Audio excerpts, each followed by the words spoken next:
Насаад Кейджи представляет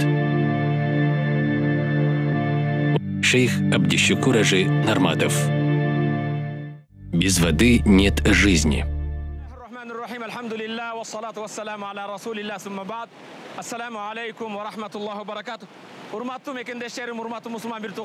Уважаемые братья, наш Создатель Всевышний в Священном Коране говорил: «С помощью воды всему сущему дана жизнь». Без воды нет жизни, еще и в наше время, уважаемые соотечественники. Если нет нефти, мы можем прожить, нет электроэнергии, тоже можем прожить. Но никак без воды не проживем. Всевышний наш с неба воду послал с целью очищения всего созданного. У нас в стране есть такие воды. Мы не вправе жить в нищете. Есть проточные воды, родники. Уважаемые братья, я остановлюсь на 3 вещах. Для того, чтобы здоровье было крепким, надо 3 аята исполнять. Тогда жизнь соотечественников и их здоровье было бы крепким. С помощью воды всему сущему дана жизнь, сказано Всевышним. Какими бы мы выросли, выпивая наши родниковые воды, а не эти напитки с различными добавками химикатов, пепси-колы или кока-колы.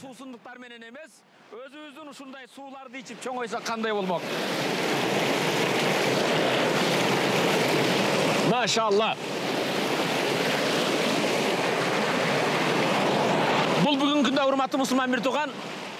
В наши дни, уважаемый брат, вода, которая продается в магазинах, насколько бы она ни называлась натуральной, какой бы дорогой она ни была, какой бы она ни была незаменимой, она никогда не заменит натуральную живую воду, которой одарил нас Всевышний.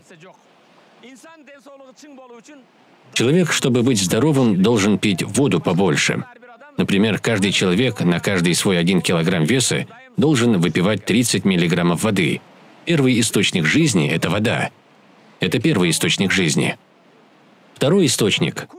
Наш Всевышний Аллах Субхану ва Тааля в Коране говорил: «Ешьте и пейте, но не расточительствуйте, ибо Он не любит расточительных». Надо есть, пить, но излишества не надо. Слово «ешь» умеренно сказано так. Надо желудок поделить на 3 части. 1 половину водой, 2 воздухом, 3 едой надо наполнять. 3 источник. Вечер, ночь послали для того, чтобы вы укрывались и отдохнули. Вечером надо ложиться пораньше. Не сиди в окружении различных сайтов. Пораньше ложись и пораньше просыпайся.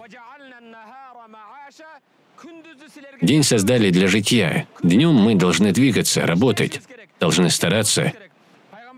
Пророк, саллаллаху алейхи вассаляма, свою умму наставил на старание и действие.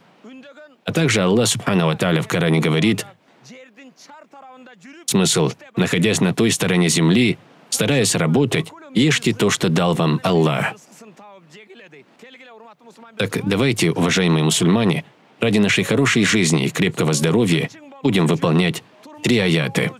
Первое. Водой дано всему сущему жизнь. Давайте будем пить воду, будем жить водой, а не загрязнять воду. Аллах одарил нас водой, чтобы мы очистились. Для очищения давайте жить в чистоте, держать воду чистой и обратим внимание на эту чистоту.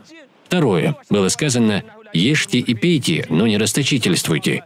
Так давайте будем есть, пить, но все делать умеренно. Третье. Сказано: вечером нужно ложиться пораньше, а днем стараться действовать.